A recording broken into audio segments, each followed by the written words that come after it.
Good afternoon, everyone. Welcome. I am so grateful that you made some time in your already very busy schedules to be here.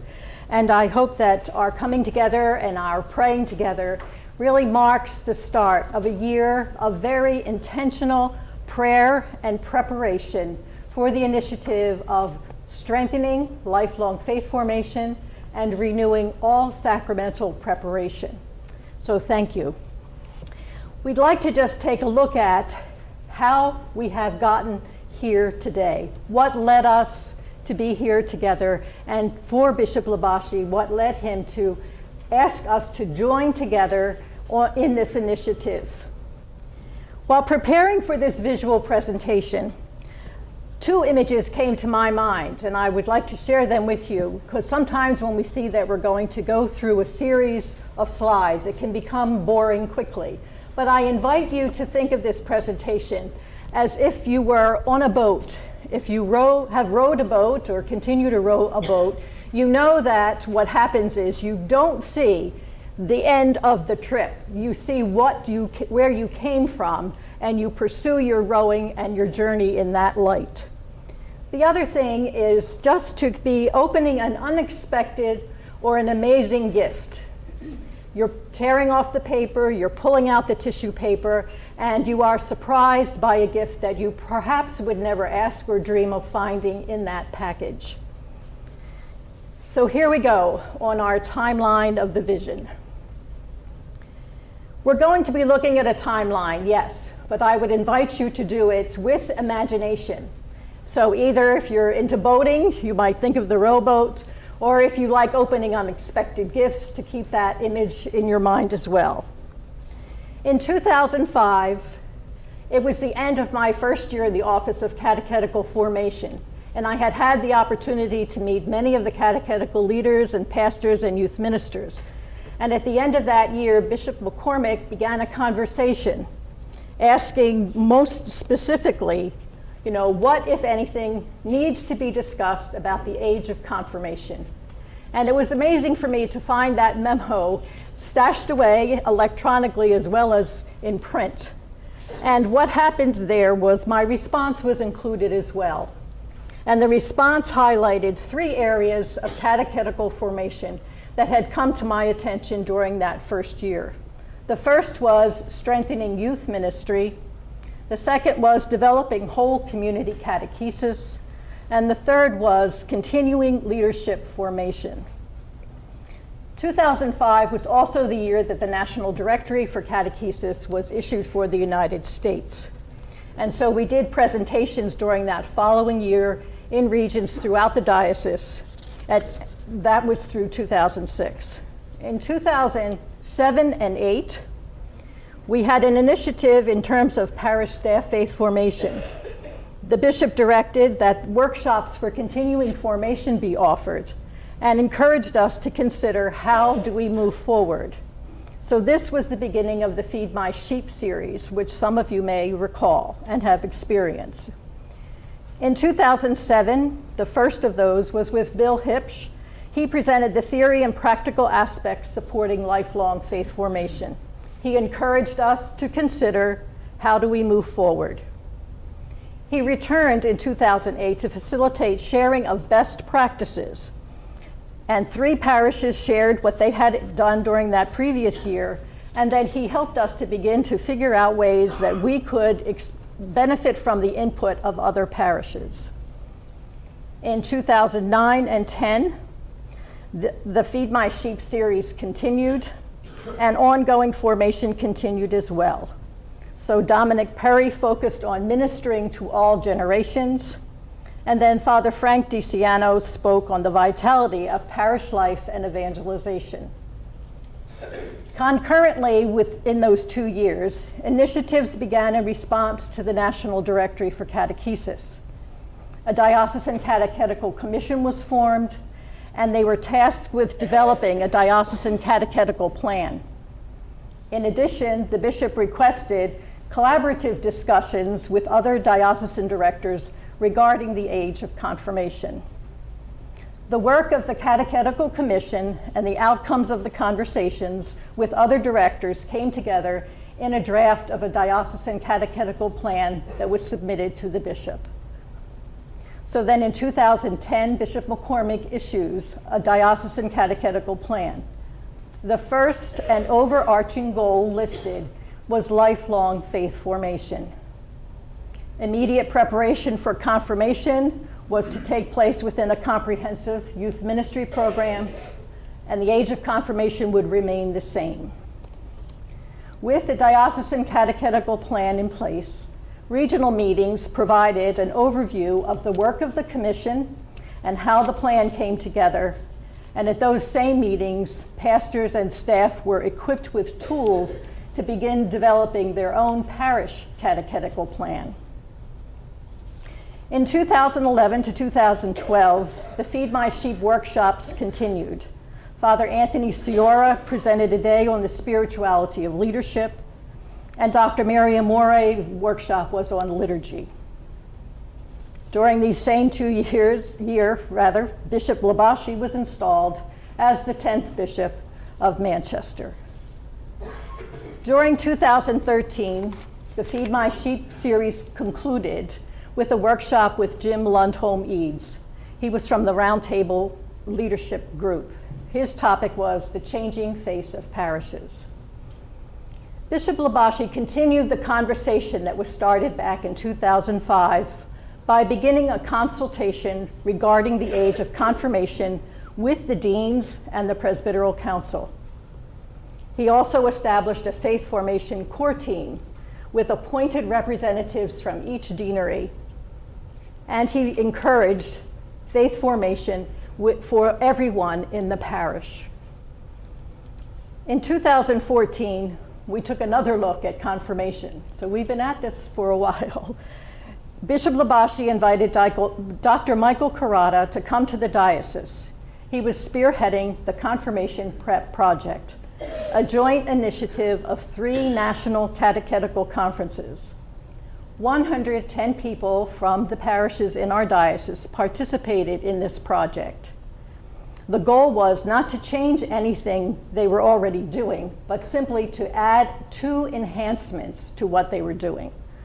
The first enhancement that everyone was to work on was discipleship, and then they had a choice of 1 from the remaining 7. Dr. Carrata returned for a 6-month checkup, and every parish that came to that first workshop sent a representative or 2. They shared best practices, and he shared and led us through a hands-on process for networking with other parishes to further the collaboration. In 2015, Pope Francis shared a universal concern, and that is the concern over the large number of adolescents and young people who neglect the practice of Christianity after the sacrament of confirmation.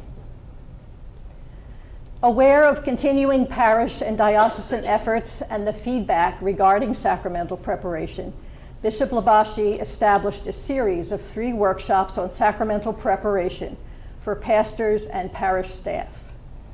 Workshop 1 last June focused on the foundations and model for all catechesis, namely the 6 tasks of catechesis and the catechumenate process.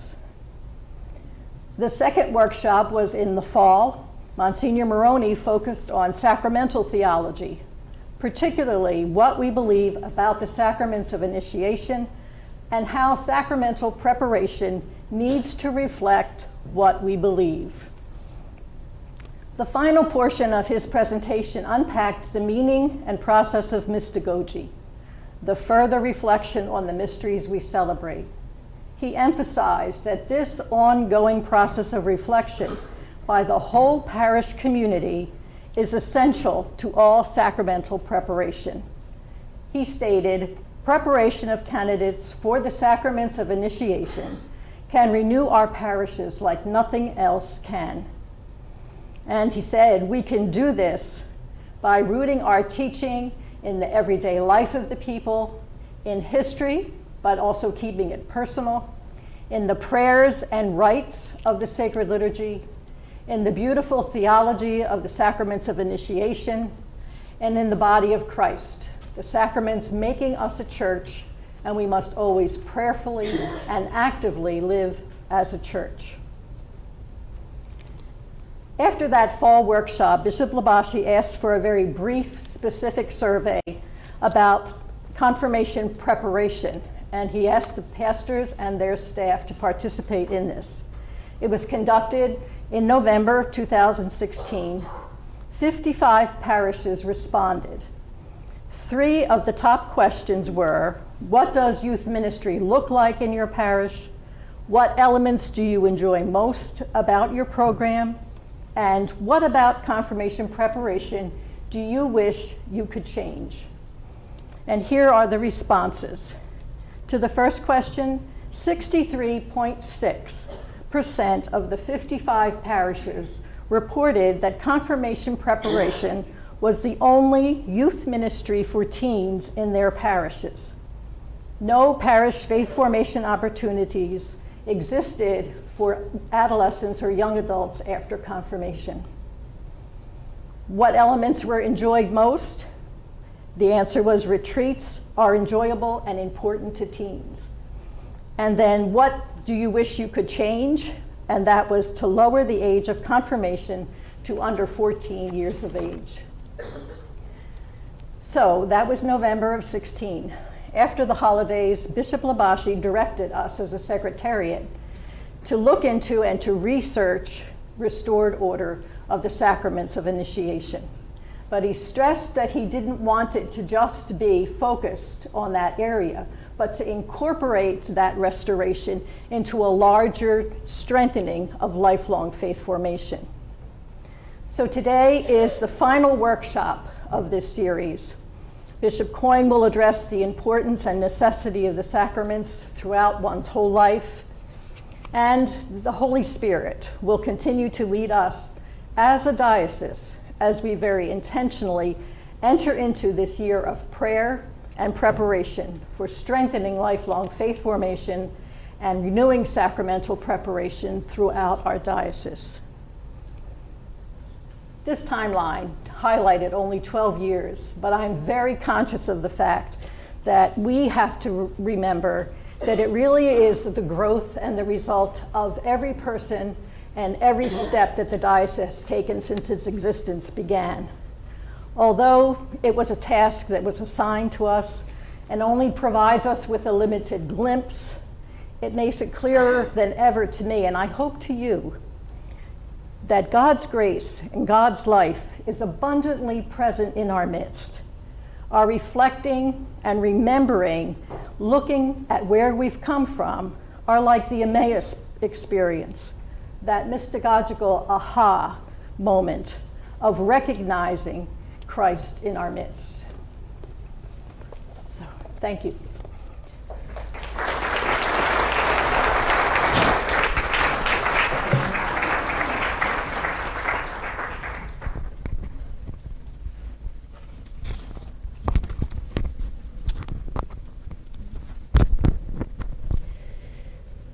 Thank you, Mary Ellen, for helping to give us a glimpse of how we came to be here, where we are today. And now it's time to look forward a little bit. It is so important for us to take time to pray and to prepare. And that's exactly what's planned for the upcoming year. We are well aware that there are some anxieties in the room today. That's all right, you can laugh. But we want to remind you that between today and June of 2018, as a diocese, none of us will be making any changes in how we celebrate the sacraments of initiation. Let me say that again. Between today and June of 2018, none of us will be making any changes in how we celebrate the sacraments of initiation. Second graders this year will celebrate reconciliation and Eucharist. 10th graders will be confirmed. Are you nodding? Okay, good. The goal is not to rush headlong into this, but to take time to assist our parishes and to help each other embrace lifelong faith formation. It's not about just getting everybody confirmed, okay? Parish staffs this year can take time to assess their faith formation programs and to reimagine and re-envision what middle school, high school, and adult faith formation look like. We need new eyes, because you're right. We cannot keep doing things the way we've been doing things. But it takes imagination and creativity. As a staff in the Catholic Formation Secretariat, Mary Ellen, Kelly, I, and Derek are here to support your efforts. And we want you to really believe that and take advantage of that. Study days that you have a list of on your table, they were underneath your prayer worship aid, will begin in August 22nd, with Dr. Joanne Paradise. In September, Monsignor Karen will be presenting to us, and he will specifically speak to us about implementing the change in terms of restored order of the sacraments of initiation.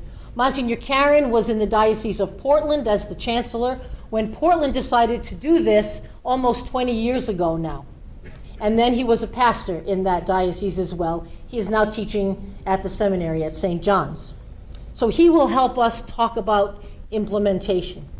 The rest of the study days are listed there, and as you can see, they're going to focus not just on the age of confirmation, but what we need to do as a diocese to help move forward and strengthen our faith formation programs for all ages in our parishes. There are transition models posted on our website, and some of you have seen them, about some suggestions on how you can start to look at what you will do in your parish to move from 10th grade to 3rd grade. But you won't be doing that this year, right? Right. So you can start to examine some of those suggestions and those samples, and then as a staff, begin to develop what's going to work best for you. And that will obviously be in collaboration with neighboring parishes whom you may have shared the celebration with before. Obviously, you need to be in contact and will be in contact with you, the Office of Worship and the Bishop's Office. So all of that will be part of the planning, part of the preparation. So many of you have asked questions already of like, so should I do this in October this year and get all, no, don't do it. Don't do it. Wait, take time. Because if we take time and we pray and we prepare, then we have a good shot of having this really be an exciting time in our diocese and contributing to the life of our parishes, and I think it'll be a wonderful initiative for all of us.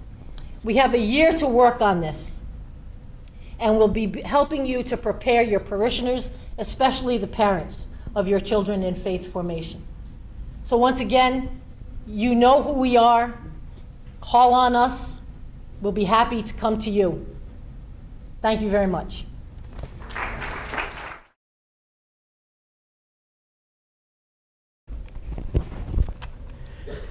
So as you've seen, there's been quite an elaborate preparation for this moment.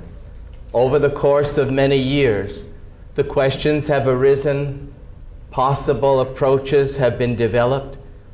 Some have fallen to the wayside, but it keeps coming back. So it must be important, it must be a work of the Holy Spirit in a very real way.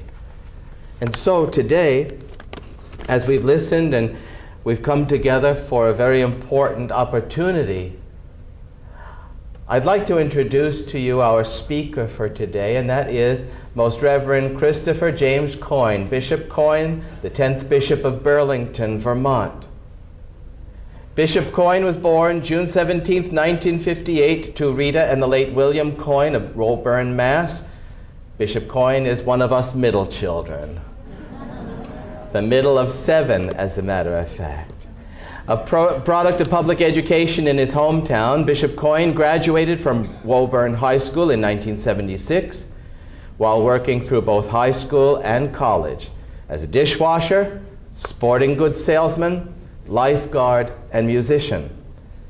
After graduating from the University of Lowell with a BA in business management, he worked full-time as a bartender for 2 years before entering St. John's Seminary, Brighton, Boston, Massachusetts, 1981. Smell of the sheep, would you say? He understands very well life. He was ordained to the priesthood for the Archdiocese of Boston in 1986. He served in parishes, taught sacred liturgy and homiletics at the seminary, directed the office of worship for 2 years, and served as the spokesperson for the Archdiocese for 3 years. Bishop Coyne was named Auxiliary Bishop of Indianapolis in January 2011. He was installed then as the 10th Bishop of Burlington in January 2015. Bishop Coyne serves on the USCCB Evangelization and Catechesis Committee, the Lay Ecclesial Ministries Subcommittee, and the Catholic Communications Campaign Subcommittee. He is the chairman of the USCCB Communications. Bishop Coyne is a star of TV and the internet series, nominated for a Regional Emmy Award for a 13-part television series, Sacred Space, aired on Catholic TV, and a winner of both a Judged Telly and People's Telly Award for the internet series, Everything You Wanted to Know About Catholic Liturgy. Many hobbies, much to bring to the church. It says here too, Bishop, lifelong Patriots fan.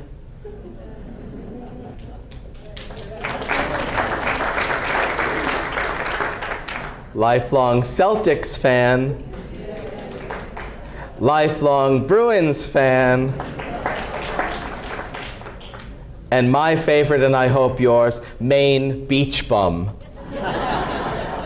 Avid skier and golfer, even though he warns that calling him a golfer may be an insult to actual golfers, but certainly a bishop and shepherd of the people, one who will guide many, and this afternoon will guide us through this discussion. Thank you, Bishop Coyne. Welcome, welcome. I didn't know you were going to read my whole book about who I am. One thing that wasn't mentioned, that for 5 years I was a pastor in a suburban parish just west of Boston called Westwood, St. Margaret Mary's Parish. And I was there. It was my happiest time of my priesthood, was to serve as a parish priest. Although I'd have to say the 32 years that I have been a priest have been fully blessed with joy, even in the worst of times. But something that I brought from that more than anything else was a real sense of the mission and challenge that is faced in terms of parish catechesis. And that was brought home very real to me when I agreed to teach a 6th grade religion class.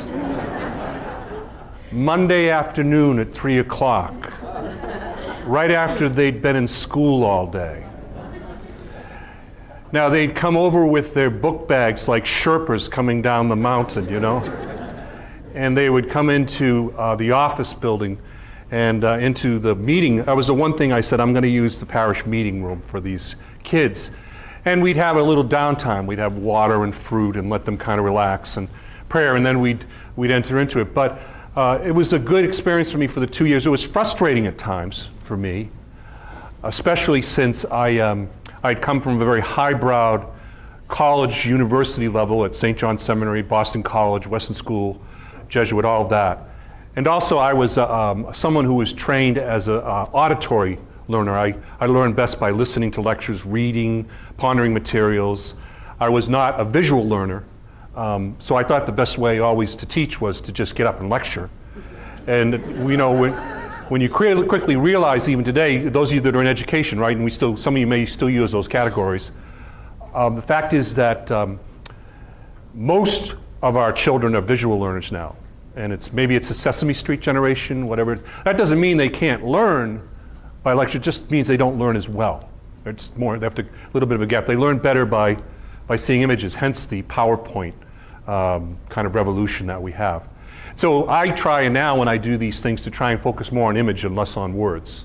So hopefully you won't see too many of this up on the screen. But one thing I came from this, and this is something we struggle with in religious ed, was that it became very clear to me that half of the children in my classroom were in need of significant evangelization. Half of them came from families that were churchgoers and part of the parish, and they still needed evangelization. But more than half of those children hadn't a clue, really, other than just what they hear and learn about a deep relationship with Jesus Christ, about faith in Jesus. And I don't think I'm saying anything that you don't struggle with in your parishes, that many of the families we encounter are pre-catechetical, right? Many of the children that are in our catechesis and in our schools, they're pre-catechetical. We're looking at a real kind of revolution in terms of moving from a model that is mainly catechetical and more evangelical. Just a couple of weeks ago, I got a phone call from one of our publishers, and they're putting out a new program, and they were looking for some direction from me, catechetical publishers. And they were really excited about it because a lot of it's web-based, it's digital-based, it's going to be content managed, it's going to have a lot of little films and all that. All the things that we'd like to see, right? But we started talking, and I said, you know what? I don't see, you're not really pushing off on that evangelization part. I think any good program that we have now has to get to that deeper change of culture. That deeper change of belief in Jesus Christ, that foundation of believing in Jesus Christ, before we start even talking about strategies. Now, I know there's some people out here who had been in the business world, and I think you're kind of seeing where I'm going to go with this about strategy and culture and all that, and I'm going to try and get us there as we talk. But I want to offer today, more than anything else to all of you, is some real challenges on the basic foundational level. So I was asked to give this talk to you. Now, first of all, I have to tell you that when I was making this presentation, the first thing I did was I got up and I grabbed the diocesan crest for the Diocese of Manchester. And I was very proud of myself, and it was up there and all that, and I went through the whole thing. And then I was looking at it later on when I did it, and I realized it was the diocesan crest was the Diocese of Manchester, England. So that is your crest. That is not the one for the Diocese of Manchester, England. So this is the diocese. But right next to it, of course, is the Diocese of Burlington. All right? And there's not a lot that's different between us, between the two states in many ways, except you decided as a state to allow development in southern New Hampshire, and Vermont specifically said, we don't want to be southern New Hampshire, believe it or not. So they really went out of their way to say, no, we're not going to go that way. So there's that one big difference. But the fact is, I think, in terms of your demographics and who you are, we're very, very similar, although you're a much larger state, population-wise, much more economically real and vital because of the development in the southern part. But the other thing that we have in common, which is something to not be proud about necessarily, is that we are listed among the top 5 least religious states in the country. All right? It's 4 New England states, and somehow Washington on the West Coast gets involved. I don't know how that happened, but the top 5 states, whatever your list you want to say, are Maine, Vermont, New Hampshire, Massachusetts, and Washington State. So we are the least religious in terms of people who say, I don't believe, that's the atheist, the agnostic who says, I'm not sure, so I don't really care, and then the nuns. I mean, they kind of put the nuns in that kind of category of least religion. If they define religion, N-O-N-E-S, by the way. No, I just, okay. Sorry.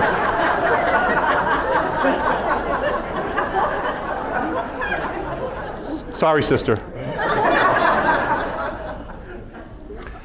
So we have that challenge going for us, if you want to say. But that's bad news. I mean, that's a real challenge for us. But here's the good news. CARA does a study every 5 years of retention of religious identification. Some of you know this study, right? And what CARA has done over the past 25 years is they started with a group of people 25 years ago, and every 5 years they go back to them and say, how do you identify yourself in terms of your religion now, right? So the number one categories tend to be Muslims and Mormons and Jews. And then Catholics are about 4 or 5. You know, we're at a attention rate about 78%. 25 years later, people who said I was Catholic are still kind of saying they're Catholic, although that number's really dropping, by the way. Down at the very bottom as of the group of people who are most likely to re-identify themselves as no longer being something, but being something else, are atheists and agnostics. You know, see what I'm saying? So someone who said they were an atheist 25 years ago are the least likely, according to the survey, to say that they're still an atheist, or to say that they're still an agnostic. Now, what they become is another thing. Maybe they say, I'm spiritual, but not religious. But that's an opportunity, isn't it? I like to think that behind every atheist is the Catholic just waiting to happen. So that's the first thing. The second thing in terms of our demographics is this. It's, we have big cities here and there, or pretty urban or suburban cities where our parishes are fairly large and they seem to be okay. Burlington is that case for us, and the environment's up there for me. And then a few little spots here and there in and around Vermont, Brattleboro, Bennington, Rutland. That's about it, all right? The rest of it is all these little tiny parish churches, all these little churches here and there, you know, that have 50 to 100 people on the weekend, you know, here and there. And they got one mass, and they got priests that are coming in here and there. And a lot of it's because of shifts in demographics, especially up north for you folks, and on the west side, where all these towns that were once sustained by farm or by small industries, people aren't there anymore. The young people can't stay there. They can't get jobs. There's nothing there to help. All along the Connecticut River, all that industry died up, right? So there's a real kind of demographic shift out of these small towns, which is really affecting the small town parishes. And so they're just barely hanging on. So you got some parishes that are strong with some schools, but you also have that stress of those small town parishes. So that's something we have to kind of keep in mind in terms of any kind of strategies that we're making in terms of the way we move ahead. Is we have to address the real demographic shifts that we're beginning to see. So you've decided to change your sacramental programs to bring back the ancient form or the ancient process or the ancient movement of the rites from baptism through confirmation through the Eucharist, right? To, in a sense, make what is now part of the RCIA kind of the reality for everybody throughout the world, throughout the whole spectrum of believers.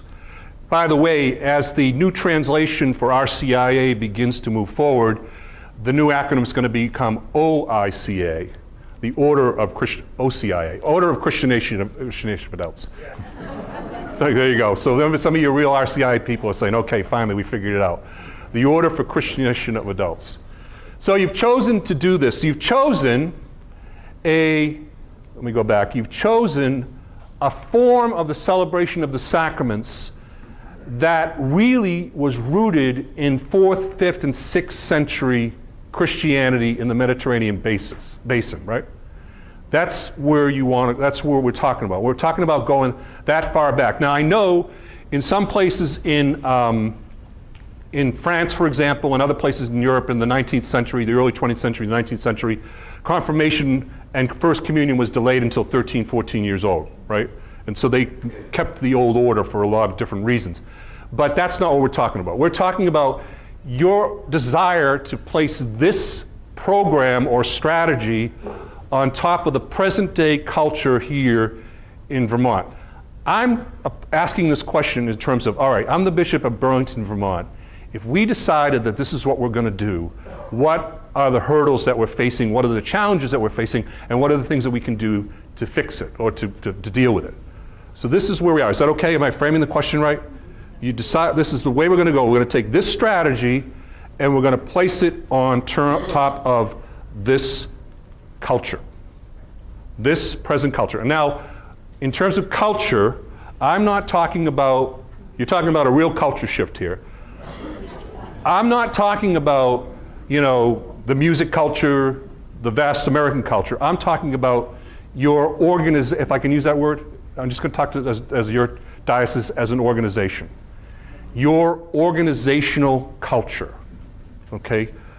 And that is the values and behaviors that contribute to this is coming out of business world, but I think it's very applicable. The values and behaviors that contribute to the unique social and psychological environment of an organization. That's your culture, all right? So those are the things that are going to be foundational. Those are the things that are going to help your strategy. Those are the things that are going to get in the way of your strategy. Is that your church? All right, there we are. So again, when you're talking about culture, what are you talking about? It includes the organizational's vision, its values, its norms, its systems, its symbols, its language, its assumptions, its beliefs, its habits, and its habits. Excuse me, I'm still new to these things. So those are the things that you have to identify in order to identify what your culture is and get a sense of how you operate as a community. And to begin to understand that is to begin to, again, address those things that are going to help your strategy and those things that are going to hinder your strategy. So this is a moment when we're seeking to change your various culture on all kinds of different levels. All right, so I said earlier that when we were talking about, when we were starting out, I said earlier that what you're looking at is taking a 4th, 5th, and 6th century practice and placing it on a 21st century church in the United States. So let's look at that 4th, 5th, and 6th century church. This is Christendom around the end of the 6th century. It's the parts that are a little bit more darker gray are the ones where there seems to be a greater population of Christianity, right? Remember, about the end of the middle of the 4th century, the end of the 4th century is when Christianity becomes legal. After spurts and starts here and there, it finally becomes the official religion of the Roman Empire, which is pretty much what we're looking at here. And it goes through massive growth. But it becomes basically the religion of the whole culture. And so the Christian community is one that very much is linked and found within the vast culture right across the board. This is a 5th century baptistry in Ravenna, Italy. As you can see, it's a large baptistry. It's intended for adult immersion. There's obviously a smaller font there, which probably was added later on for infant baptism. But all of the architectural evidence that we have from this time shows that the basic way in which people were baptized was by immersion, and that we're dealing with a large number of adult converts. The church at the time is seeing significant, huge growth right across the board. It's taking old imperial buildings like basilicas and converting them to churches. It's seeing a real kind of increase in the number of people coming forward, as it can only be in terms of human life. Some people are coming forward because they're sincere believers. Others are converting to Christianity to get ahead, because it's the culture of the life at the time. If you're going to be a Roman official, it's a pretty good thing for you to be a Christian. But what you're seeing is a real kind of culture of Christianity that was rooted, it was expansion and growth, but it was also rooted in a lot of controversy too, right? As the various councils show, that Christians are trying to find their way. They're trying to make definite doctrines about the Father, Son, and Holy Spirit, about the place of the Blessed Mother, all those things that we've studied in church history. But it's what do I say? It's a culture that's fully alive and immersed in Christianity, right? And that this whole process of baptism, then chrismation, what we later call confirmation, and then Eucharist, this whole process is something that was the norm. And it was understood that it not only brought you into the culture, but it brought you into a new way of being. And that a way of being was to be part of that community and also to be part of Christ. Here's one of the earliest basilicas, the Basilica of Santa Sabina in Rome, up on top of the Aventine Hill. Aventine Hill? Yeah, Aventine Hill. And it's a very large space. It's a space in which there's not a lot of barriers. People are constantly moving in and out. It's one in which people understand themselves to be very much a part of the church that's gathered. You see the kind of little bit of rectangular forms on the ground. Those kind of mosaics that were put in the floor were there to kind of evoke the sense of the ancient prayer rug. They were there. Those designs were not just haphazard, but they were kind of like those prayer rugs that you would place down on the ground when one would pray. So there's this kind of sense of the community and all that coming together in a very real way. It was a culture of conversion, as I've said, that whole families are brought in, that everybody in the family was converted to Christianity, including the slaves of the household. It was a culture of commitment, that one was very much a part of the church and believed in it, and it was also a culture of communion. It was also a culture in which the sacraments were not so much thought of as moments apart from life, but they flowed freely from life. You know, for example, why did it take the church until the 10th century to come right out and say that the sacrament of marriage was a sacrament or was of God? Well, all kinds of reasons, but why didn't it start earlier?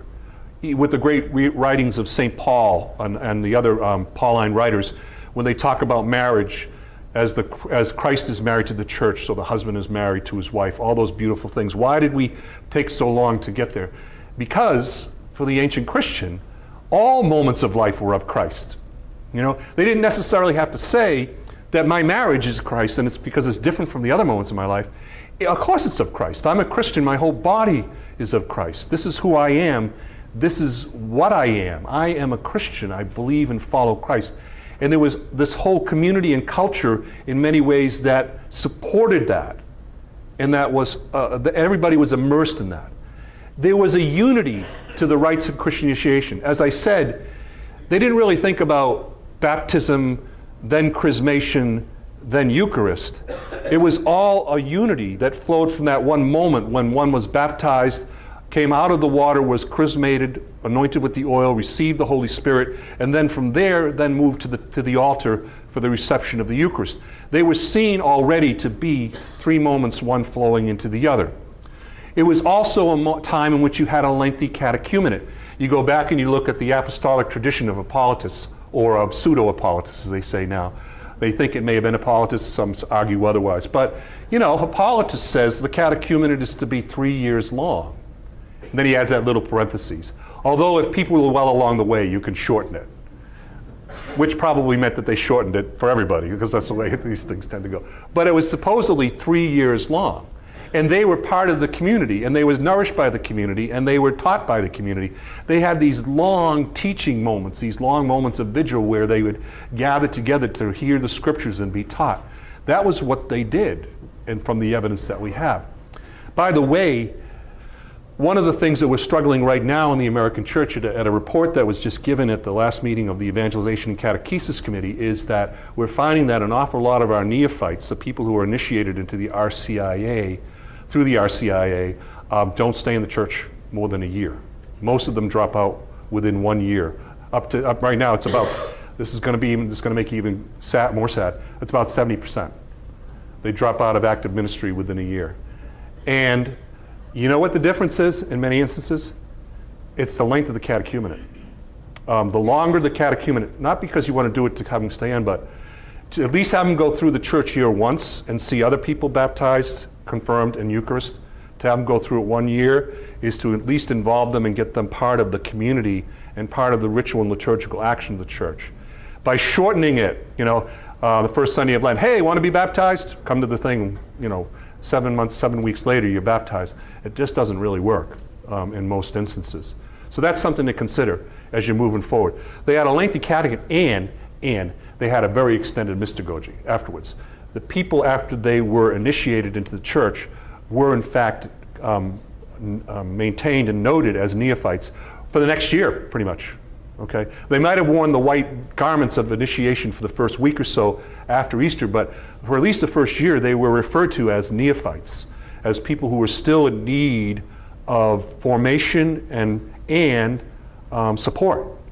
And we see that over and over again in the ancient catechetical preaching on the mystagogy from Ambrose and from Cyril of Jerusalem and others, because again, they're preaching the rites after the experience of the rites, so it's very mystagogical.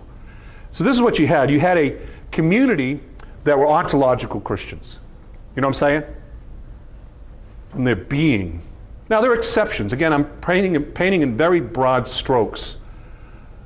But from their very being, they saw themselves as Christians, as changed, as a new creation, as part of a community that shared beliefs, structure, and understandings.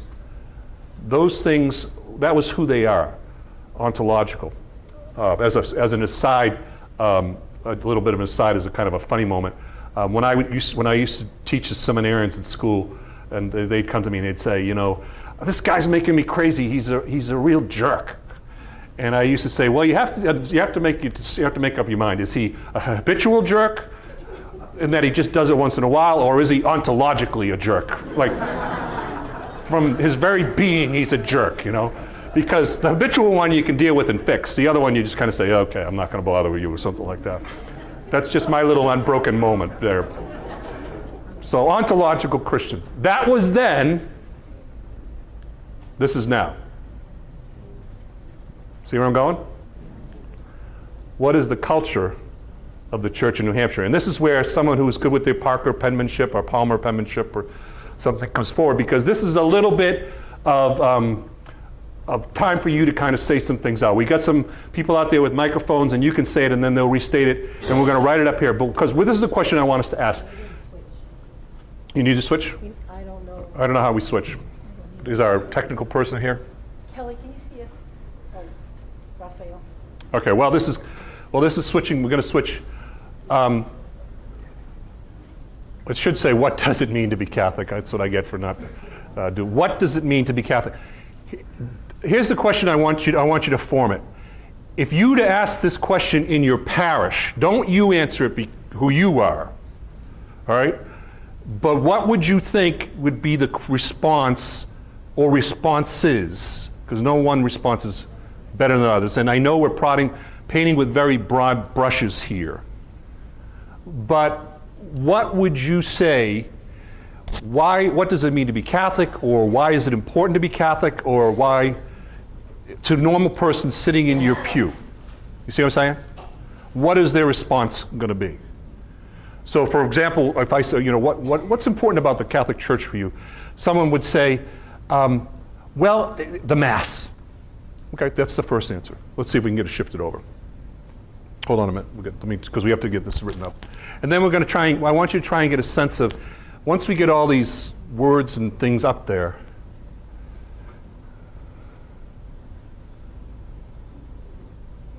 there we go. Good, thanks. We could probably need you shift back in about 5 or 10 minutes. So, George? It's what my family has always been. It's what my family has always been. Okay. What does it mean? Why am I Catholic? What's important about the Catholic Church? We got some microphone people out there, so you can, just anybody who wants to say it out, just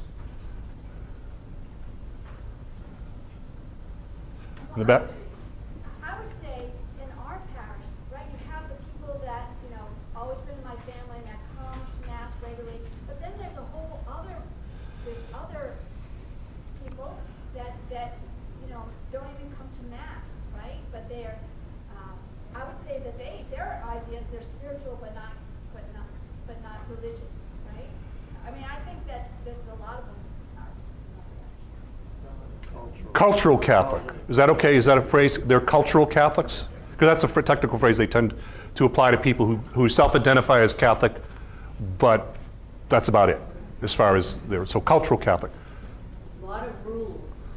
Rules. Got some, just the back. Yeah, my confirmation said it has to do with their social community. That's when they feel connected to a small group of people. Social community. So community. It's where I take my kids to get their sacrament. That's what a lot of our... To get the sacraments. And that's it. Okay.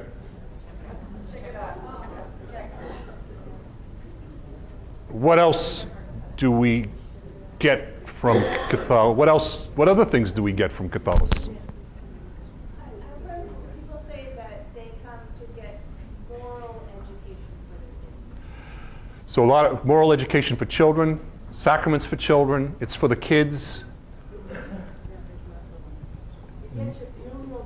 Get your funeral there, that's what I was waiting to hear. Hatch, match, and dispatch Catholics, right?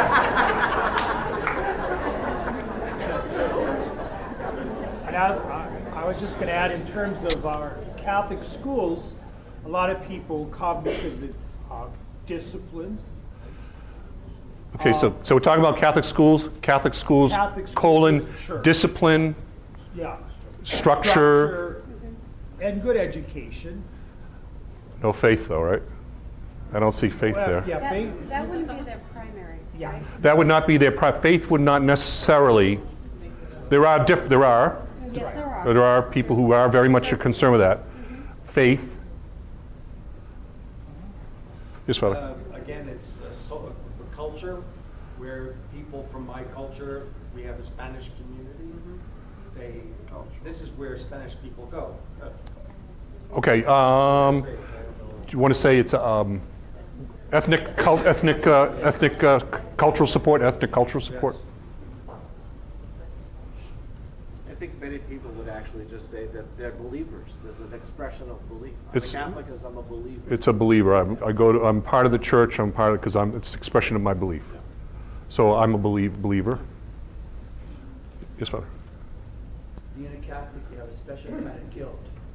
Catholic guilt if you don't go to Mass. My mother tries that on me all the time, but it doesn't work anymore.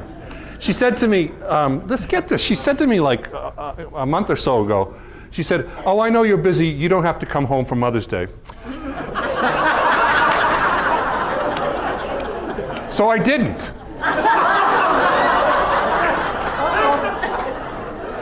And you're 7 kids. And I'm still paying for it. I came home the next weekend, but she said, "Oh, you sure? I know you're busy." It's not just Catholic mothers that do that, by the way. Just ask my Jewish brother-in-law, I'll tell you the same thing. People still come for social help. Social outreach, social help, outreach, ministries. Peter? I Paul? want to go to heaven and not go to hell. That's one of the things that you still hear from some folks. Salvation. Salvation, but just more in terms of that. Yeah. I want to go here, but not there. Okay. They come for the Eucharist.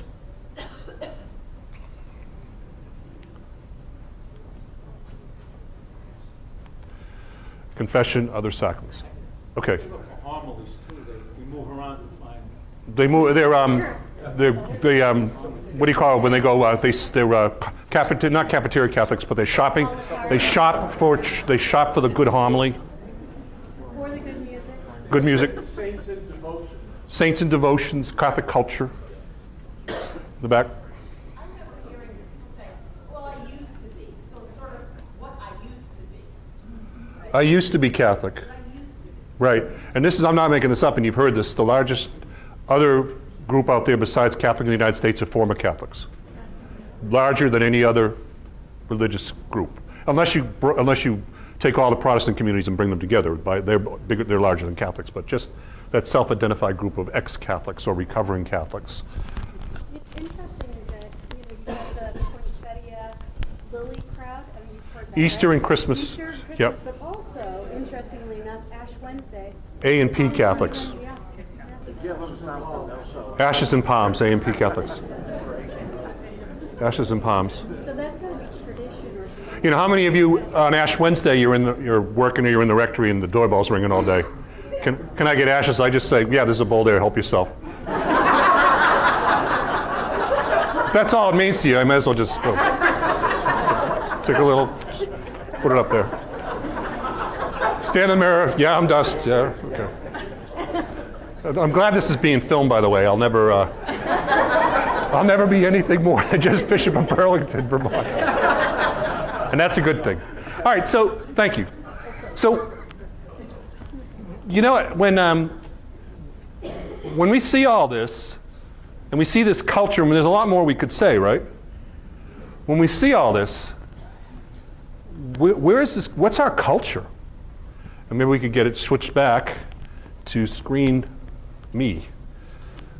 I don't know, I'm not going to do that because I'll probably get like ESPN or something like. Oh, can you see these?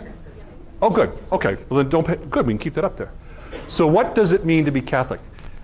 Here's what I think we are, and this is what I'll say, and I want you to think about this. We're a product service culture. I hope I'm not leading you. I mean, I'm not trying to lead you because this is where I got after doing a lot of this. Now, if somebody wants to argue otherwise or say differently, in general, though, right? We are a product service culture. It's where I get mad. Go ahead. Isn't that very much an American product? Mm-hmm. And we are moving from a very ethnic cultural church where there was an emphasis on devotions and traditions and so on and so forth, emerging from the ashes of all these ethnic groups into a more American product, and that's the emerging. Right. I mean, yes, what he's just saying is it's part of the emerging church that's developed historically in the United States from the post-World War II, well, actually prior to World War II, but mainly the real large flourishing that went from the 40s, 50s, and 60s. Is very much a cultural Catholicism. If you grew up in cultural Boston Catholicism, and what you did, it's like, where do you live? Oh, I live in St. Barbara's Parish. Or where do you live? I live in St. Gregory's Parish. That's how you identified yourself. That's the people you went around with. That was the culture you were part of. But think about it. Was it really similar to the 4th, 5th, and 6th century, or was it different in a lot of different ways? I think it was very different in a lot of different ways. I think that deep personal relationship with Jesus Christ was not really part of that. I think we had a deep personal relationship with the church, but not with Christ in many ways. In fact, if you met someone at that time who said to you, tell me about, do you believe in Jesus Christ as your Lord and Savior? And you'd say, what are you, Protestant? You know, that's not our language. That was not the language we've used. And we've subsequently seen a kind of movement in this direction even more, where we go to Mass. Let me turn around. We go to Mass. We get our social community. We get our sacraments. We get our moral education. We get our funerals. We get our ethnic cultural support. We get our Catholic guilt. We get our outreach. We get it so that we want to go to heaven. These are the things we get. We get good homily. We get good music. Now, I know there are a lot of people in your parishes, in my parishes, that aren't just product service. They're very much disciples too. But that's a small group, isn't it? But if you're asking for people who self-profess Catholics and say to them, and try and get to these things, this is what we're going to get. We've got that good group there, and that's the group we can build on. But this is here we are, and this is the concern that I have in terms of in the new strategy that you're moving to. And this is something we got to be concerned about. This feeds right into product service, doesn't it? Yeah. Because what did we just hear when who did the statistics? Was it? The vast majority of people said confirmation age should be under 14. Why? Because it's done. We don't have to fight with them anymore. In high school, they're too busy. Or otherwise kids don't get it because they're not going to get it. We want them to get at least confirmed, all right? This strategy, if you're not careful, is going and feeds into the product service strategy. People are going to say, this is great. We can get the service/confirmation in the 3rd grade, and we're done, okay? So my challenge for us today is what happens when this strategy meets your present culture. Culture eats strategy for breakfast. This is right out of the business organization people that are in the room, right? Culture eats strategy for breakfast. You can have the best strategies out there, but if your culture does not fit the strategy, or it gets in the way of strategy, your strategies aren't going to work. So the challenge for my diocese and for your diocese, all of us, is to begin to change the culture. Really, as you begin to strategize, focus on what are we going to do to change the culture to that. From that, kind of a wall, perhaps a little colorful, to that culture of people, a culture of holding up committed, connected. It's not the best image I could find, but you know, I could only go so far on web searches. But that's where we are right now. That's where I'd like to take a break. I know I'm 15 minutes early. This is what happens when I get up and I talk without my notes in front of me. So I left a couple of things off. But one of the things I think to keep in mind in all of this, as we're talking about the culture of the church, what it was in the 4th, 6th century with this understanding of the role of the sacraments as not just moments of life, but in the formative moments, the reality of life. But also the whole way in which people lived and breathed and were part of the church is kind of like ontological discipleship within broken humanity at times, to a kind of an understanding of our culture right now and where we are in many ways is seeing it as almost like a product service culture of church. But to get to that place down the road is going to take a lot of work. To get to that place of ontological discipleship, deep discipleship, where the sacraments are not just a series of things or hoops that you do to kind of move on or graduate, but they basically form you and immerse you into the community. It gets to the basic heart, and this is a very good question to pose when you're beginning to address this in your parish, is what is the purpose of the church in the world? What is the purpose of the church in the world? And you know, we go to the catechism and all that, and we heard it up here when someone said, you know, I want to go to heaven, I don't want to go to hell, and the word salvation came up. But it is salvation, isn't it? The purpose of the church in the world is salvation. So my salvation, your salvation, the salvation inside the church and salvation outside the church. The church is the means and the mediator of salvation. And if that's a foundation too, then that also has to be part of any kind of strategy that we put forward, right? That our strategy has to be about the preaching of the mission of salvation, and found in that kind of professed ontological discipleships. Now, I mentioned that this, by the way, I'm still working on a lot of this. I've been doing a lot of reading on organizational changes. These are not my ideas. They're ideas that are out there, and these are kind of ones that I've seen that are shared across the board, and there's a lot of good books out there. Granted, they're talking about business, but they're basically talking about a human organization. Ours is a divine organization, of course, but our humanity is, you know, it's part of it too, and it's also what makes us great, and can kind of defeat what we're trying to do. So there are different hurdles to change out there. The first is cognitive. If we're trying to change from this understanding of church to this understanding of church, we have to help people understand why the change is necessary. We just can't say, well, it's necessary because if we don't do this, then our churches are going to be empty. We're not going to have people here. Or people are just going to disappear. That's why it's necessary. No, it's necessary because we want you to be saved. You know? We want you to be part of the church because the church is the kingdom of God on this earth, but we also want you to be saved. We want my salvation and your salvation.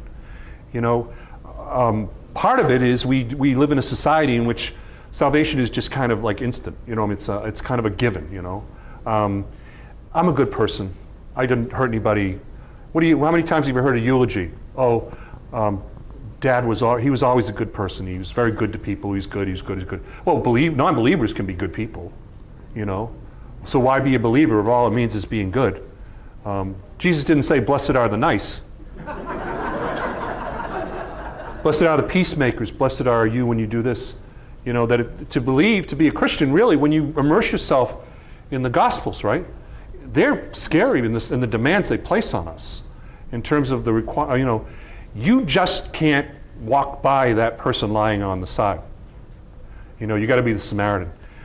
The great judgment scene in Matthew 25. For when I was hungry, you fed me. When I was naked, you clothed me. When I was a stranger, quote, immigrants, you welcomed me.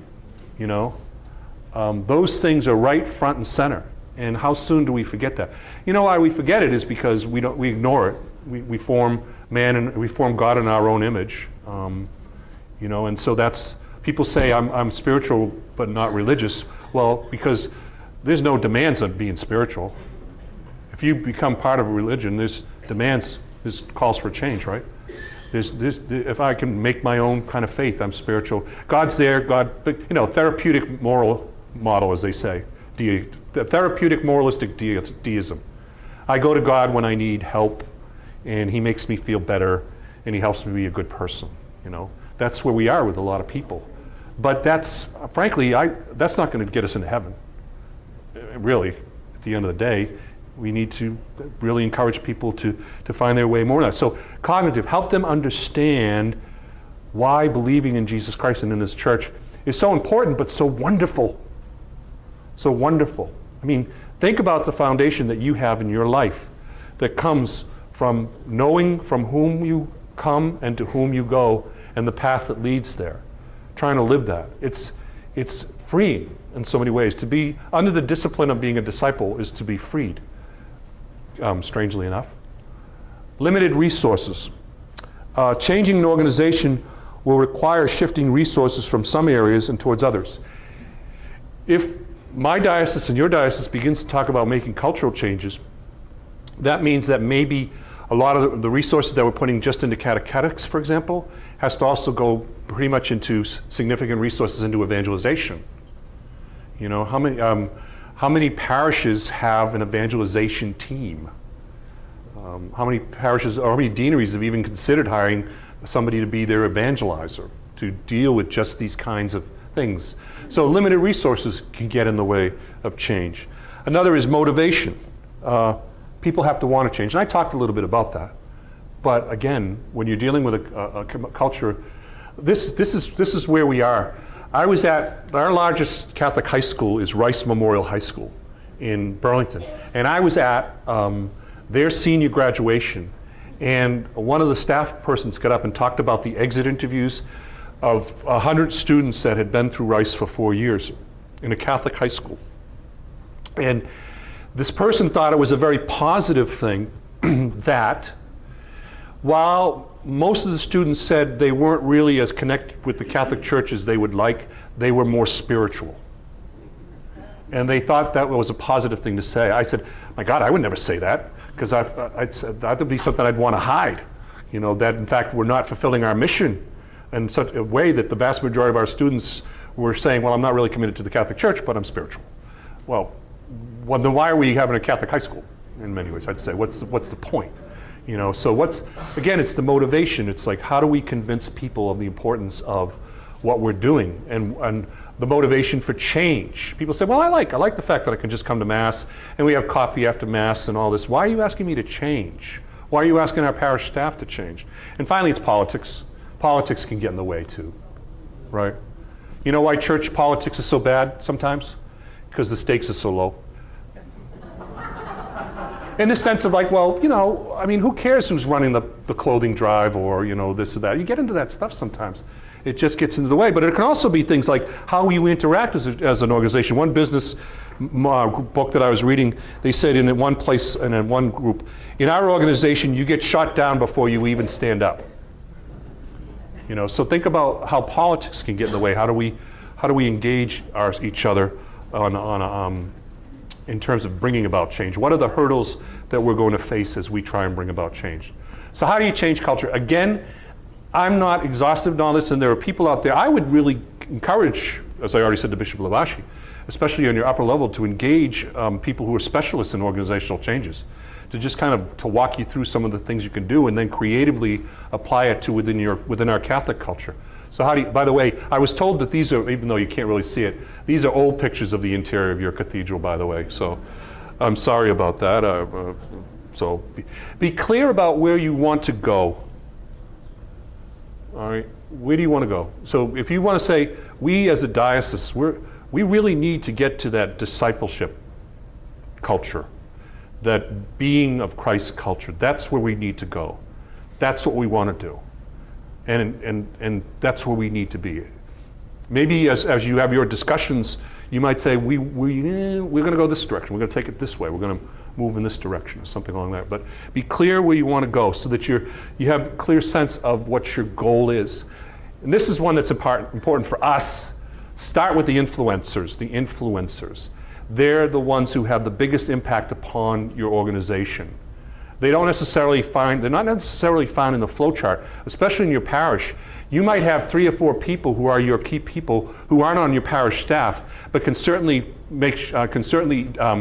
promote something or kill something.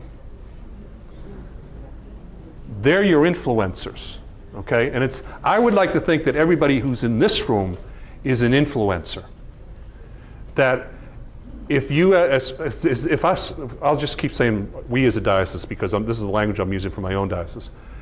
If we as a diocese commit ourselves to beginning a long and hard process of changing the culture of our church here in Manchester and in Burlington, because it's not going to happen overnight. But if we say this is where we need to go, we can be the influencers. We can be the ones who are the positive people who seek to bring it about.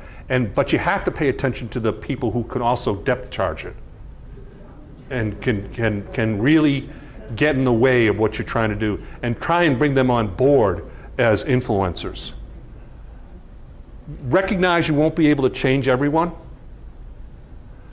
Someone came up and said, I'm afraid for the future when we bring in this program of a 3rd grade confirmation, that we're going to lose a lot of people. I don't want to say this, but you are. Now, that's hopefully maybe just at the beginning. Okay, I don't want to be negative, but it's truth, isn't it? I think we are. But what are we going to do about it to stop the bleeding, right? What are we going to do so that as we change our culture, it's not as chronic, or it begins to lessen and become, we see people more and more staying because of strategies at that cultural level that we're bringing in. But not everybody's going to be on board. And here's another problem that we're going to have to address. What do you do in my diocese, in your diocese, when parish X has this program and parish right next door has one that's following these strategies that you're going to map out as a diocese? And you're going to say, this is what we're going to do, this is how we're going to do these things, this is what we're going to encourage in terms of changing our culture. We're going to talk about being disciples more and more. We're going to, when we meet with people who we're going to say we want to have our children baptized, we're going to say, here's an opportunity for us to evangelize. We're going to meet with these families. We're going to try and reach out to them. We're going to call them on the phone. We're going to say, come, listen, we want you to, the priest will meet with you, and then a parish family will meet with you, and then this is what's going to happen, and then when you come to the baptism, we're going to be there with you because we want you to be part of our community. That's what you're doing in your parish. And they go to St. Dominic's. Is there a St. Dominic's in this diocese? Boston doesn't have a St. Dominic's either. When you go to St. Dominic's next door and they say, just show up on Sunday and we'll baptize you. Right? What are you going to do? And that's a leadership moment. So who's on the bus? That's the question. And Father Richard. Yeah, my question is, you speak of influencers that change the culture. The models that we're looking at, what are they doing in the seminaries? Because as the guys get ordained, they're influencers, and if they come out either singing Kumbaya or the Latin Gloria, they will have a major influence. Well, okay. The question. All right. If the young seminary, the younger priest clergy, please do not walk out right now. But what are we hearing in the seminaries? What are they teaching in the seminaries? I don't know. I mean, I guess. I'm not there. You know, I know what you're saying. Are they coming out? What are they bringing to the table? What I try to do with the men in my diocese is exactly this when they're in the diocese. You know, I'm trying to get them good formation in the seminary, and trying to get the seminaries to kind of see the new evangelization and the importance of that and all that, and and we've also changed seminaries. We're going to another seminary because we're looking for one that's more in the grain of what you're talking about and all that. But the men that are coming out of the seminary now, even though they have they tend to be a little bit more traditional and formal in liturgy and dress and attire and all that. They are committed to the church in a way that you are and I am. And they're coming in to serve the church in a time when it's incredibly countercultural to do so. And they don't get the support of family in the ways that I did, and friends. And they hear people saying to them, why would the heck would you ever want to do something like that? You know, rather than, oh, it's wonderful, you're going to be a priest. So they're hard workers, too. And I think it's just a matter of I think, and in conversations that I have with them around these, they get on board. They're there. They understand the culture in which we need it. Now, the culture, the trappings of the culture, the smells and bells of the culture may be different. But they understand that the church is the means and mediator of salvation. And I always say to the guys, when you go to any diocese and you see the young guys over here and the older guys over here, and I always say, you know what, to the younger guys, those guys over here, they stayed when everybody was leaving. When in 1965 to 1975, 70,000 priests around the world left the priesthood. These guys stayed, okay? And I always say to these guys, those guys came, you know? They came when nobody's coming in the seminary, when people think the church is corrupt and perverted and all these other things. They stayed. So there's a lot of positive things there. So I think that culture of church. Yeah, there's one last thing. There's a great book out there on, forget what it's called, Same Call, Different, but it's about priesthood. And they did a survey of priests, of 800 priests in the United States, and they said, where do you find fulfillment in your priesthood? And the top 4 categories for fulfillment were the same for everybody right across the way. Celebrating the sacraments, preaching the gospel, being with people, and social outreach. Social outreach. So that was, regardless of what age, that's a very unifying starting point for the priesthood. So that's a long answer to your question, but it was a very provocative question, and there's a lot more to say on it. But I really think right across the generations, we can all agree that we need to have this culture of Catholicism that's discipleship, that's disciples of Catholicism. Bishop, Paul? we border 3 states. Yeah. Vermont, Mass, and Maine. When I was in Rochester, when they began the program, the new initiation program, it was hard for the Rochester parishes, the New Hampshire parishes to adapt it first, because kids were being confirmed. Across the border in Maine. Right, Maine, yeah. So are we working with like the Archdiocese of Boston, or where's your stand on it? We're in the middle of asking these same questions. We have a committee that's looking at exactly this question. And I think because of what's happened here in New Hampshire, we're probably going to go to the same model just to be consistent with what you're doing here in New Hampshire to avoid this. I don't know what's going to happen down south between our border and Massachusetts. Yeah. This is something that we need to bring to the province with Cardinal O'Malley and to talk about it. But if you think about it, if New Hampshire and Vermont agree to the same thing, we're pretty much agreeing with Maine. So at least across the upper tier of the province, we're being consistent. But I think, honestly, because of what's happening here, it's going to mean that we're going to have to change quicker than I wanted to. Because I've only been here 2 years, so I wanted to. As I've only been in Burlington 2 years, so I wanted to. But I think that's going to happen. Okay. We're also going to have I have to have a conversation with Bishop Labashi about letting people get married in places other than the church. But because we may be making a change in that. Who's on the bus? Did any of you ever read that book called Good to Great? Have you seen a book called Good to Great? Yeah. Okay, that's the question they were asked. In an organization, who's on the bus? Are women on the bus? Yep, absolutely, absolutely. And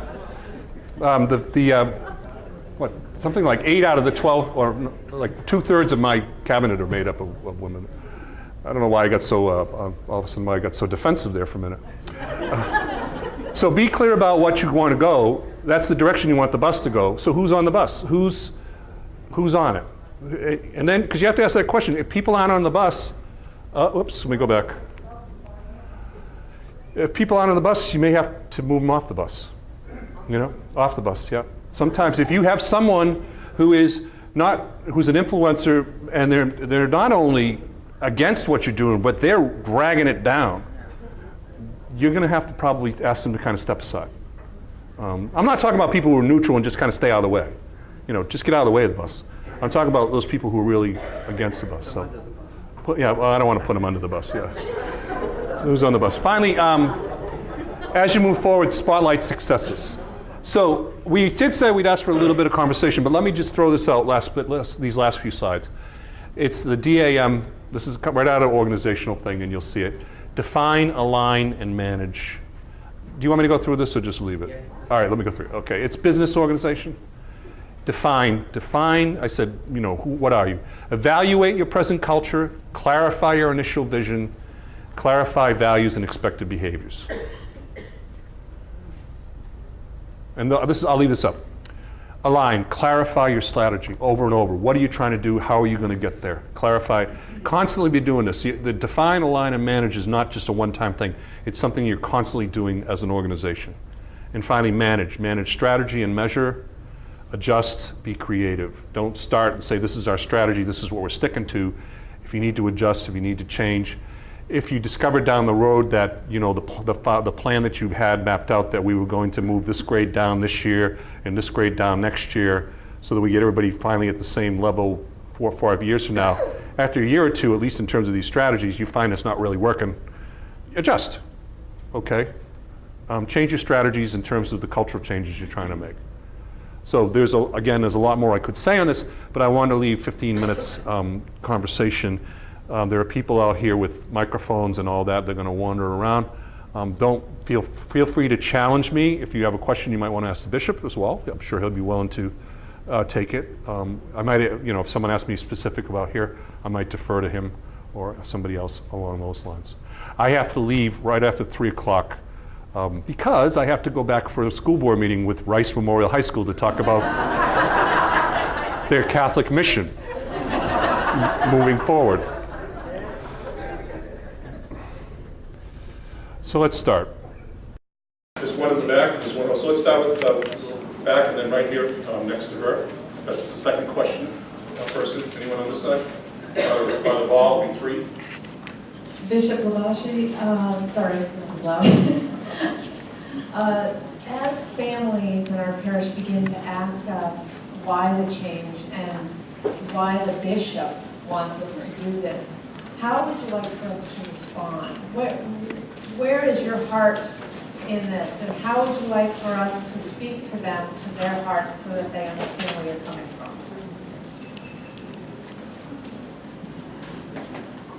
Thank you. I think that's a very, very good question. I would begin by looking at when they had their children baptized. It says right there in the final blessing in the baptismal ritual, these will be the first and best teachers of their children in the ways of faith. And so to create in the household, in the community, a nest of faith that can sustain and support, and we do that by lifelong catechesis, lifelong faith formation. I'm talking about beginning with the great-grandparents who have lived the faith, and they would like to be they would like to be buried from a funeral mass, but many adult children of elders don't honor those wishes because they don't go to mass. We have to begin at that echelon of demonstrating what the faith, re-catechizing, re-evangelizing, opening it up, because then those adult children, they have children who are now parents, and all of these, we have like 3 generations that we have to work on. So that's one reason why I don't want to focus totally on the age of confirmation. We are going to restore the order, but only insofar as we have now gone back to that understanding. Parents are the first teachers of the child in the ways of faith. May they also be the best of teachers, bearing witness to the faith by what they say and do in Christ Jesus our Lord. So that is why we're doing this, to open it up and bring people closer into, as Bishop says, the evangelists who can be in areas to reopen the dialogue and the encounter of the individual with Jesus Christ in the church. church. Does that help? Okay, good, thank you. Second was right here too. Right there, flower dressing. Well, mine is very boring after the previous question. Mine is just a request, Bishop. Can we have your slides emailed to us? It was hard to take all the notes that we might have liked. Sure. No, I can get the. We filled out forms here. If that could be possible, we'd be very I'll send it grateful. on to your folks. Thank you very much. Sure. And then we got Father Ball over here. Any next question after that? The question has to do with in initiation rituals. There's two parts. There's being welcomed into the group, which for us is tended to be, when you're born into a group, being infant baptism, you're part of this community, as you meant the ontological. The second part of initiations is embracing the mission of the group. And that's been embracing, for us, embracing the way of discipleship, the way of the cross, the paschal mystery, entering into that life, which we would say a third grader is not ready for that, developmentally ready for that, as opposed to Richard Rohr makes the comment that what's universal to all cultures, that universal is the need for between the ages of 13 and 17 to have an initiation into the mission of the group. That's an essential developmental need for teens.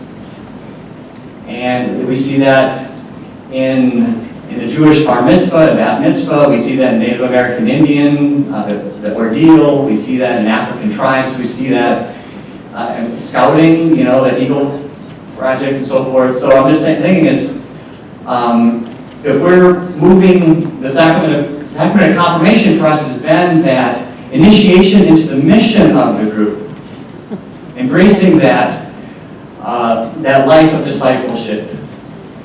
And so we see that as meeting that essential need that teens have in their lives, and need in their lives. So confirmation can connect with that. By moving it back to third grade where they're not at the developmental level to be able to embrace that part of, are we in danger of losing kind of some of that essential aspect of what that sacrament can Yes. engage people in? You are in danger of losing that understanding of confirmation. That confirmation is a rite of adolescent transition. But my response is that's not the way confirmation is understood in the 4th, 5th, and 6th century. It's the way it's evolved now to today. Right. So I agree with you that that's a major shift that's occurring here. But that understanding of confirmation was not a result of deep theological thought. It was a result of the cultural and ritual practice of waiting until someone was 14, 15, 16 years old to be confirmed. And so in the Latin Rite Church, that's the practice that's developed, and that's in fact the understanding that's developed is the one that you're bringing forward. And we could equate it to a bar mitzvah or a bat mitzvah, but that's not the way it was developed. It wasn't seen as a parallel kind of ritual development. My response would be, while this may be true in the Latin Rite Church, it's not true in the Eastern Rite Catholic community. It's not church in the Orthodox Christians. So it's particular to our practice that confirmation was delayed until the time that you're talking, until 6th, 7th grade when I grew up in Paul. But I would argue that the theological and pastoral point that you're bringing is one that was imposed or developed out of it because of where it was, not necessarily because of what it is. So Bishop Labashi talked about the fact that we need to have the whole family as a part of it. And I would say that part of the beauty of having a third grader confirmed and receive First Holy Communion in a family that is a discipleship family is that it's not an ending, it's a beginning. And that they're empowered. You say to them, you are now strengthened and empowered in the Spirit to grow and to move out beyond into where you are now, and see this as the food for the journey, as the Eucharist is, but also the hope, the power for the journey. So I think if we stay with the model that you're bringing, yes, then we have a problem. But if we begin to see it as the rites of initiation, as that empowerment into the life of faith, into the initiation of the life of faith. The last thing I'll say, because it's a rather long answer, when you talk to children now who are teenagers who say they're atheists, and you ask them, when did you first start believing in Jesus and God? They'll say 4th and 5th grade. That's where they're starting to not, and you know why? Because they're going to public schools and they're being told that religion is and science do not get along, and that science is nothing but a mythology. I mean, religion is nothing but a mythology, and da-da-da-da. So, Father, it's a very complicated question, and I think you have a legitimate point. So we might ask ourselves as a community, how do we begin to develop those processes by which young men and young women are enabled to take on the leadership roles, but doesn't necessarily depend upon confirmation, would be my question. So counterpoint that? Well, I'm just saying is that's when they can be engaged in becoming a disciple. And the sacrament can be part of that initiation into that life of faith, that genuine discipleship, of embracing that. So I'm just saying and that's a universal need for teens, that this is across the board and universal in cultures, that is a time when you are capable of developmentally of embracing and be challenged into that. Right. Well, I'm just saying, would we leave a void now in terms of that place in their lives? Okay, I can come back and say, anthropologically, you go to other cultures and they believe it that. There was somebody at the back I saw right there. Anybody over here? Your Excellency. Let's go there, and then if there's one. As coordinator of religious ed in my parish, are the teaching materials developed, or will they soon be developed for this new approach? So Sure. Teachers can preview it? As was said earlier, this is a 2 or 3 year program, and this year you're not to do anything except what you're doing now. So this gives everybody a lot of time to address just the mega issues that I brought about culture, and then also the strategic issues regarding catechesis, to get you the materials that you need to address the kind of questions that are being raised by good questions that are being raised today. Got time for one more question, I think. Okay, Father, right here. And we'll ask Bishop Ulashi to give us a blessing. Here comes the microphone. I appreciate the management strategy terminology because it's very clear. I just get misgivings about it when I see what it's done to healthcare. How healthcare has been, dominated by management strategies and terminologies and turning it into a business. And that's why, I'm using organizational terminology and management terminology like this. We have to understand, first and foremost, that we're always about people and not about product. And that management in healthcare is usually managing costs, right? Is that kind of like the metaphor? That's because that's their goal. You see where I said you start with your initial vision, what's your desire? What are you trying to manage?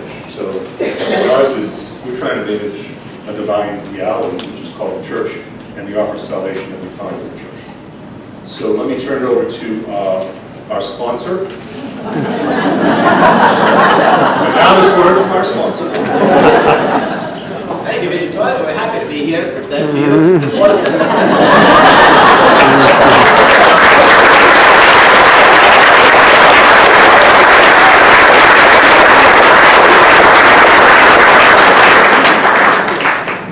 I'm absolutely delighted. The presentation was very, very informative and helpful. And now I have to figure out where we're going to be marrying people, huh? Okay, wonderful. It's several things, if I could just tie up a few ends. One of the important things to remember is that the sacraments of being born again in the waters of baptism, being anointed now as the newly born, and chrismated and anointed as the child of God for eternal life, and then coming now to the prayers and the offering of bread and wine and Eucharist, and then being nourished for the first time by the taste, the texture of that consecrated bread. the drinking of that warming, precious blood, the wine, coming into the being of the person, a reinvigoration. It all happens together. The washing, the anointing, and then the nourishing. How beautiful it is. That's the ideal. But as Bishop was saying, in a culture that is antagonistic to that or dismissive of that, how can we hold the ideal forward and strengthen it and present it as, this is valid, this is good, this is important, because this is who we are. This is how it was handed on to us. Well, some of the things that we're going to be talking about, I think the mystagogia is very, very important. Because so many times when we say, okay, we've done this, now we're done. Many of my priests will say, well, Bishop, we started this, what's going to happen now? Where is this? Is this just, we're doing another thing and then another program, but there's no follow-through. Well, precisely, mystagogia is the follow-through. That's very important and can be thrilling and enjoyable, but we have to reset our sights. We also have to be realistic and say, and Father, what you had said was very, very important about the business model. I've seen it destroy many things. However, when I first came here, within 4 months, I was badgered. What's your vision? What's your goal? What's your this? What's your... And I kept on saying it, but nobody could understand it. And I do have this problem with being able to be understood. I have it all in here, but it just doesn't come out.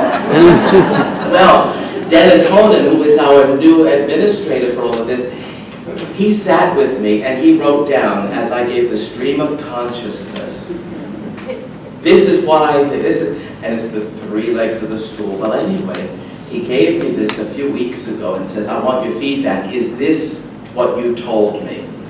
And he distilled everything very clearly. I didn't do my homework, and in fact I lost it, so yesterday he gave it to me. He says, Bishop, I really need this.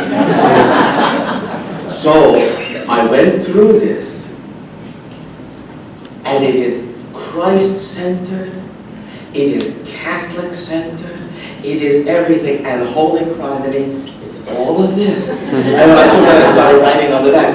So, D-A-M, without the end at the end.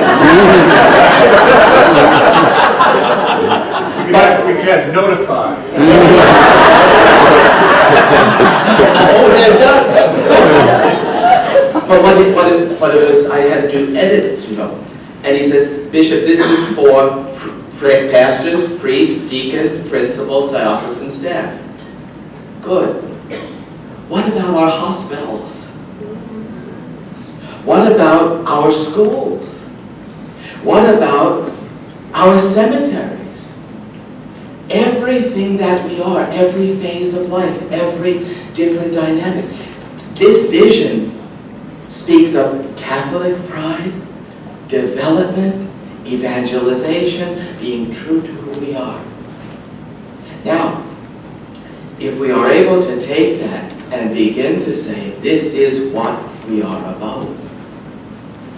These youngsters who are being confirmed early, with their parents and families seeing the faith again through those children's eyes, personally being invested in this because we are evangelizing them and their parents and their parents. Remember, we have to work with 3 and 4 generations. Lifelong faith formation for the good of the whole family. We are creating again a culture of devotional, service-oriented, worshiping Catholic Christians.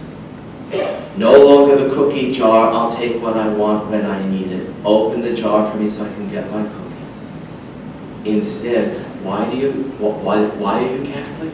Why does it mean to be Catholic?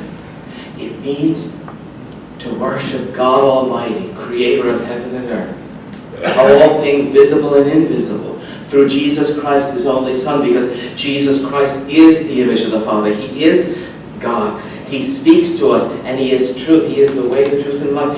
A whole conversion experience of awareness that can begin to translate to the generations that sit around the table or sometimes have departed from the table into different little silos. They'll come back to the table in your home and speak about this that is our heart and soul. You are Catholic because you believe that in Jesus Christ, through the Holy Spirit, we approach God who has loved us first. And because of that relationship that is eternal, I want to reach out to others. I want to help the poor. I want to help the sick. I want to teach. I want to bury. I want to baptize. I want to do these things. Mom and Dad, can I do it? Well, you're 7. Yes, you can do it. Let's do this. Come with me to the nursing home. We're going to go visit this lady who used to live next door. We're done. We're done. Bring a little card. We're done. One of those little rope rosaries that you get free. Why don't you take that to the lady of the block, or to that old fella? You know, he gets Meals on Wheels delivered. When we see the Meals on Wheels come, why don't you go over and knock on the door and say, your meal is here. I want you to have these rosaries too. Maybe after you eat, you can say the rosary. 7-year-olds can do it. 8. If Mom and Dad not only give the permission, but because they've been reinvigorated, and the mystagogia has now come to them, this is what it means. This is what it means. The anointing of the Holy Spirit. And you know, we will lose people. But I had confirmation at the cathedral this past spring, and while we were all there for the picture, this one over here said out loud, well, we're done with this. We lost them already. And they're antagonized already. But if we approach from a different angle, if we, as Pope Francis says, go out of the sacristies and in among the people and translate the language and the action and reflect theologically on why we do. It's not just to be a nice person. God is the creator of all things visible and invisible. His only begotten Son came down from heaven for our salvation. Yikes. What is that salvation? It is getting out of this horrible sense of despair and the grip of the devil, who would just like to tell us all, yeah, forget it, it's not worth it, it's too much trouble. But to stand up and say, oh no, this is the only thing that matters. We live and we glorify God because He glorifies us. Does that make any sense?